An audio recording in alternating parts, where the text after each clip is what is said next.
Perfect. All right, guys, comfortable? Time. I'm so excited to share with you what I've been working on for the last 2 years. Imagine a world where you can choose the flavor in your coffee. Well, that would be very exciting, right? But let's imagine you can really do it. Which flavor would you choose? Would that be maybe a fruity espresso for you? Or maybe for you a floral espresso? Or maybe for you too, a combination of both? Well, for me, it will be flavors and aroma that brings me joyful memory. A taste of south of France, where I grew up. So in order to create what I call an intentional coffee, where you choose the varietal, the fermentation, and the process to match the flavor that I have in my mind, I've contacted the only producer I know who will be crazy enough to make this concept with me, Andrés Quiseño from Finca La Riviera in Colombia. Andres and I have been working for the last 2 years so that crazy idea of selecting flavors in new espresso become a reality. Let me bring you back to his farm with a tasting on the step on how to create an intentional coffee. This is not part of your espresso evaluation, but this is for you to be part of that journey. So I'm going to ask you to lift the lid base, put it on the side, have a sip, and put the lid back on after, please.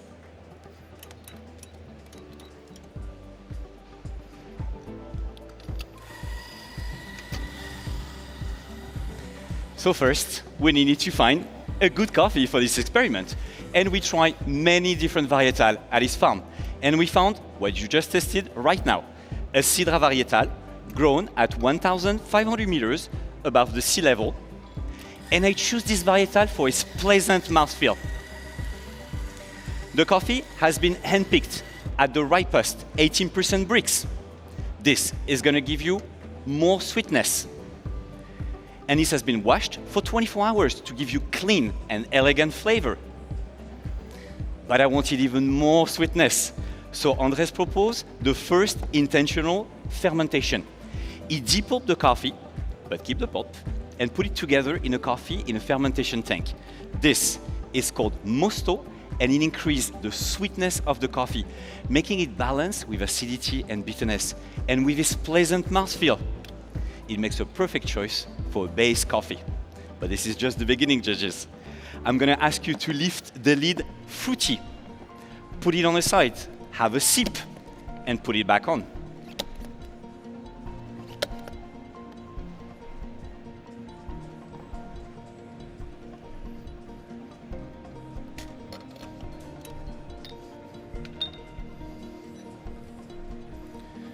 So much more fruity, right? Here, I wanted intentionally to add fruitiness in the coffee. So Andres proposed the second intentional fermentation. He adds bacteria to the same tank. So after the first day with mosto, he opened the tank for one more day and putting bacteria, lactobacillus. Those break down the enzyme of the coffee and turn them into free amino acids, enhancing the perceived fruitiness of the coffee, hence in your tasting as red grape, and later in your espresso also as red grape. Now, judges, I'm going to ask you to lift the lid floral, put it on the sides, have a sip, and put it back on.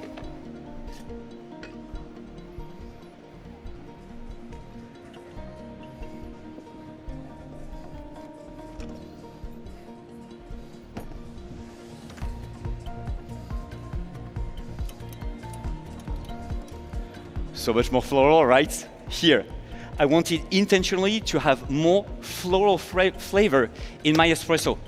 So Andres proposed a third intentional fermentation, this time with yeast. So after the first day with mosto, after the second day with bacteria, Andres added in the same fermentation tank yeast Saccharomyces for one more day. And this breaks down, this time the acids of the coffee, and produce esters. Those esters are responsible for more floral notes as perceived in your tasting and later in your espresso as orange blossom.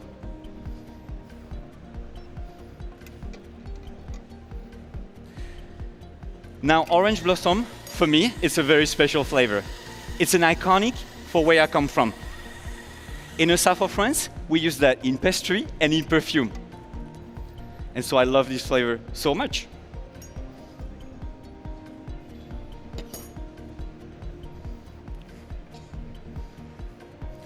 So we started this presentation imagining a world where we can choose the flavor in your coffee. Well, here we have it.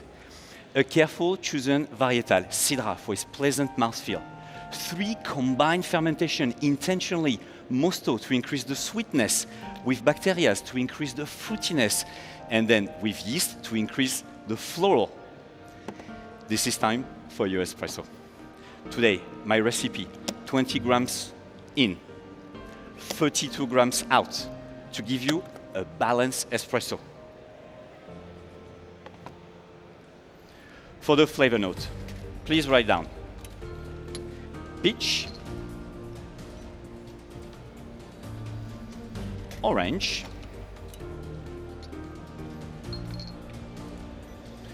red grape, and a long aftertaste of orange blossom. It's a low to medium weight, and it's a silky mouthfeel.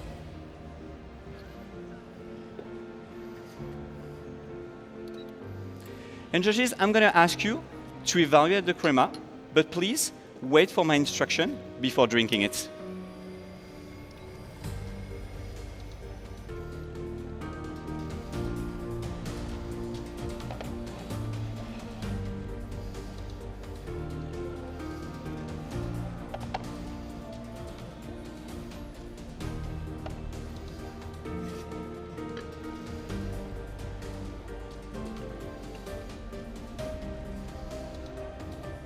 All right. So just evaluate the crema and wait for my instruction. For you, and for you. So you can take your spoon, stir 5 times, and then put it in the vessel once done. And please, drink the espresso from the bottom of the rim. This is going to help you to perceive better the flavors and aroma of this espresso. Please enjoy your espresso now.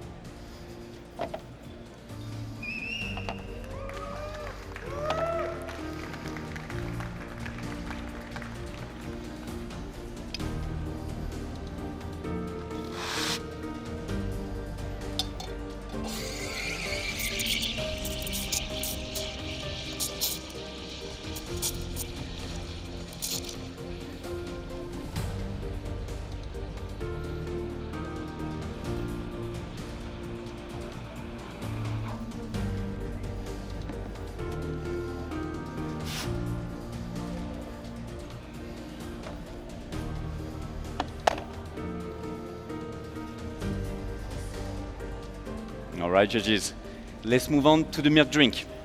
And here, I wanted, again, intentionally, to increase the fruity flavor of my espresso to pair beautifully with milk. That red grape note that you had in your tasting, you remember, this with milk transformed into blueberry. So I asked Andres, would it be possible to increase the intensity of a flavor like that red grape? And here, we got lucky with a happy accident. But I'll tell you more later. For now, just evaluate the visual and then wait for my instruction so that we can all drink it together. For you. So while experimenting at the farm, we accidentally put double the amount of bacteria in one of the tanks. And when we cupped the coffees, to our surprise, it was so much more intense. So we knew that we found by accident a way to make a beautiful, intentional, fruity coffee that we pair with milk. Now, by having that amount of bacteria into the tank, it damaged the cell of the coffee more. So it makes it subject to burn while roasting.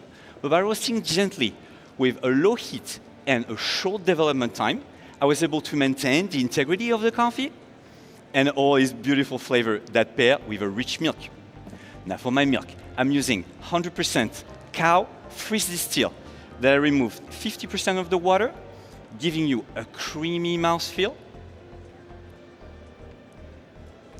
and more perceived sweetness. For the flavor notes, please write down blueberry cheesecake,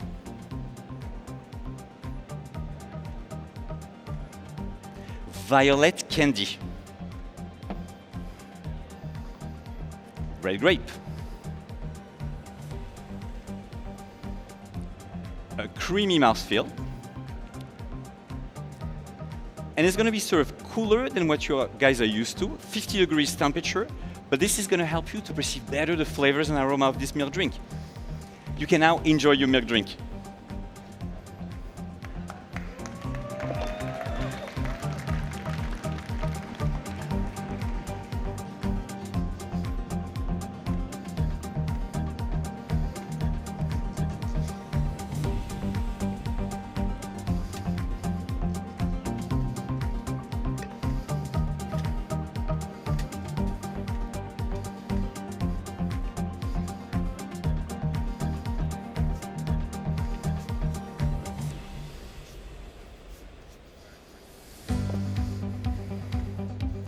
All right, judges, let's move on to the signature drink.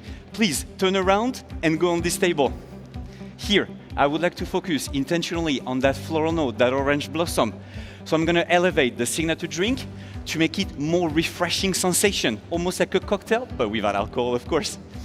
Here, I have my 4 shots of espresso, the same coffee and the same recipe as you had in your espresso course, chilled in this ice bath. For my first ingredient, I'm using a fat wash technique. I'm blending 1 part of coconut oil, 3 parts of coconut water, naturally sweet. Now after 2 hours, those two separate, as you can see here, but the coconut water has absorbed some of the fat of the oil. So by taking only that part of the coconut water, 70 ml, I'm able to give you a new note from that orange that you had in your espresso into mandarin. My second ingredient is using a distillation technique. I've peeled 1 bergamot, put it 100 ml of water for 2 hours. After that, I'm collecting the vapor. It's called a hydrolat. It's a very powerful aromatic of the bergamot. By using 2 drops, I'm able to create 2 new notes, lime and grapefruit. That's gonna give that refreshing sensation that I was looking for. Oh, 2 drops. Now I'm blending everything together and injecting nitrogen, and this is gonna give you a round mouthfeel, echoing the silkiness of my espresso. Your signature drink will be enjoyed in 2 sips. For the first sip, you can write the flavors. Peach, mandarin, a creamy mouthfeel, served cold. Now on the second sip, this is where comes the refreshing sensation with the note of lime and grapefruit.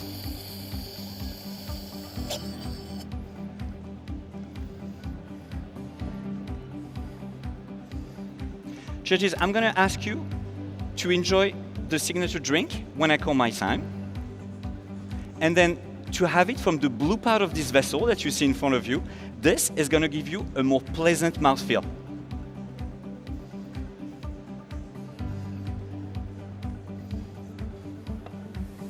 For you. For you. For you. I have one last ingredient.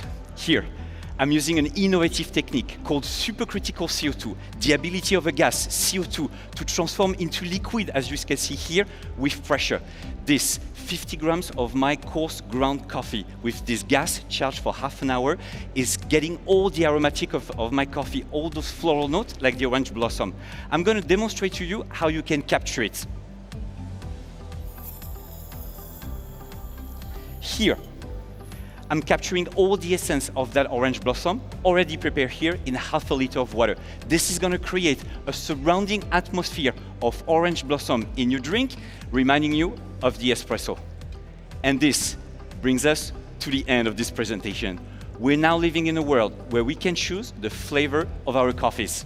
It allows Andres to be innovative, creative, and unique in his approach. And for me, to co-create coffee together. It's truly an honor to be able to present to you our first intentional coffee. The future of coffee is very exciting. Time